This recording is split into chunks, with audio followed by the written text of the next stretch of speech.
In this quick and short video, I'm going to be showing you how you can erase in Photoshop. Okay, it's very easy, so let's get into it. What you want to do is you want to see this button right here, the eraser tool.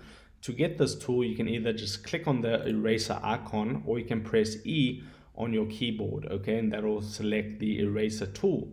Now to erase, it's simple. You can select various things here like background eraser tool. You can erase backgrounds, you can and use the magic eraser, but I'll just use the standard eraser tool, and then you can see the mouse pointer makes like a crosshair, okay, and then you can begin erasing just like you would like. So if I want to get rid of this word great, I can do that. And you can also play around with the size of the eraser. You can see at this icon right here, it says 13.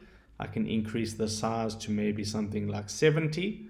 That's going to make erasing a lot of stuff much easier. You can see the eraser got bigger and you can erase much easier like that, okay?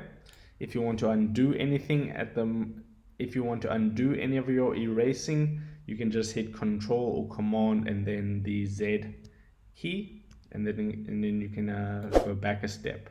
And that's basically all there is to it. So if this helped you out, drop a like onto this video and I'll see you in the next one.